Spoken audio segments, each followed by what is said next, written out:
we were red tag sa plaza nung March of Commemoration. Since parang rattle na din kami, hindi kami nakapag-document. Isa lamang si Ayla sa mga mamamahayag pang campus na red tag at naharap sa surveillance ng State Civil Military Operations Company ng AFP.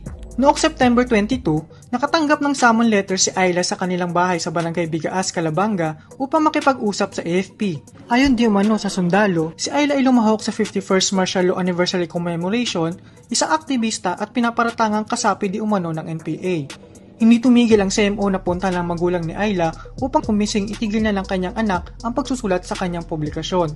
Ayon sa ina ni Ayla, walang masamang ginagawang kanyang anak at aminado itong natatakot para sa buhay ni Ayla. Hindi lang si Ayla kundi marami pang campus journals at youth activists sa Bicol ang nakakaranas ng house-to-house pananakot ng NTF-ELCAC. Noong September 11, nakatanggap ang pamilya ni Celestino Perez, Development Communication Student ng Ateneo Dinaga University, ng sulat mula sa barangay na nabitahan siya para dumalo sa Joint Community Support Program ng Naga City Mobile Force Company noong September 13. Noong September 13 din, 3 militar ang tumungo sa bahay ni Berlinette Montes, dating AC ng Dameprat, dahil sa pagiging bahagi niya umano sa left-leaning organization tulad ng Jovanesa Nakbayan. Noong September 18 din, nakatanggap ng sulat mula sa barangay pamilya ni Lou Marie Cuarto, EAC ng The Pillars Publication, na inibitahan siya na pumunta sa barangay hall kinabukasan para makausap umano ng mga militar.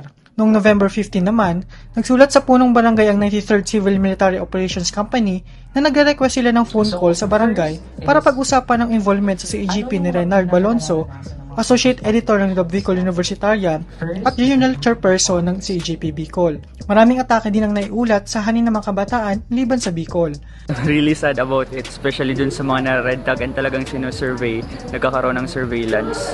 It's really significant na maging united yung mga fellow writers and journalists. Sa kabila ng laganap na paniniktik, harassment at mga atake, hindi raw ito dahilan para tumigil ang mga kabataan na siya namang layunin ng panunupil sa kanila.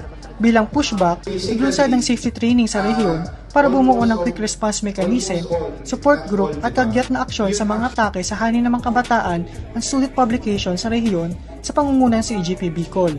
Mekanismo siya upang malaman ng mga mamamahayag kung ano ba talaga ang dapat na gawin kapag nagka-cover ng isang balita or may mga pangyayari na hindi natin inaasahan gaya ng kung kunwari na pagtanungan ng mga militar. Hindi lang isang publikasyon ang gagawa ng aksyon, kundi ang iba't ibang organisasyon sa Bicol. Kung meron tayong academic freedom, meron din po tayong press freedom. Kailangan marinig po talaga ang hinaing din ng mga tao. Pagpatuloy lang po natin ang ating laban sa press freedom. Pero isang formal lang ito ng pushback ng kabataan. Sa pagpapalawak ng hanin nila at kaalaman, mas malalabanan ang mga pag-atake para patuloy nilang magigit ang mga panawagan ng mga kabataan.